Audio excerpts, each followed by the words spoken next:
Hi, my name is Ryan Job. This is my presentation, Mapping the Stars, my journey through radio astronomy. I'll be taking you through my steps of just getting into astronomy, and then furthering down my learning of data science and getting deeper and deeper into space. So, to talk about my beginnings real quickly, I started off with polar orbiting satellites. These are low Earth orbit satellites that go over the sky and they scan down and send the photos back as they go over. These are only a few miles high.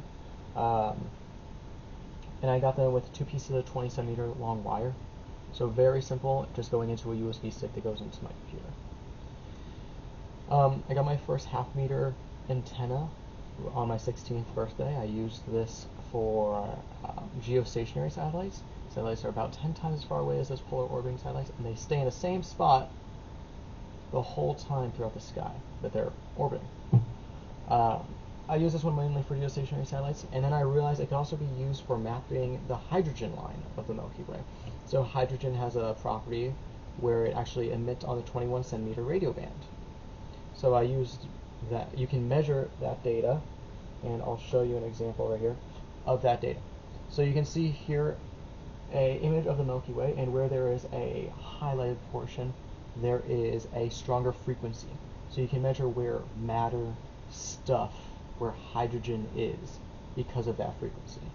This was my first introduction to actual data science itself, learning how to read radio data and plotting it out. So I started wanting to get even deeper into the subject.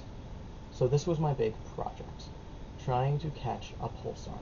I went for pulsar B0329 plus 54. That's what that is down there. So I was still 16, so I needed a really cheap way that I could get a huge antenna to try to get this deep space object. So I figured the cheapest idea would be to get a tri-corner antenna. It's just three pieces of metal or whatever you can have strapped together into a corner to try and reflect the signals back to a dipole in the middle. So I did a little bit of math, stealing a lot of it from other scientists online, and then plotting out the actual signal that I would get.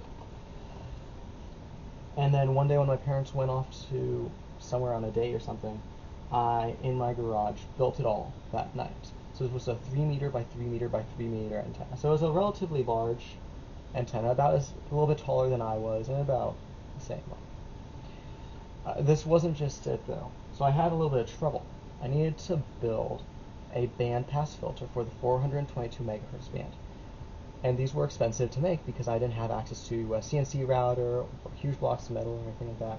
So I worked with PCBs, and I kept sending off different PCBs to some manufacturer in China, getting them sent back, sending them forward again, until eventually I started getting data. So this is where I finally started getting some success. This is about 8 months later after I first built the antenna, and a lot of research and tinkering later. I finally got my first data. Can't see it here, but what it was is I started getting clicks, click, click, click, click, as I would listen to this pulsar. That was the actual pulsar spinning around. So, using some tools, I was able to extrapolate that data, and I was able to find my lines of where each pulse was, and it lined up exactly with where I thought that pulsar was, meaning I did actually catch the pulsar on these antennas that I built. I was really proud of this. This was a great exercise into statistics and learning how to read and manage data. Also a great introduction to radios and engineering concepts as a whole. Thank you.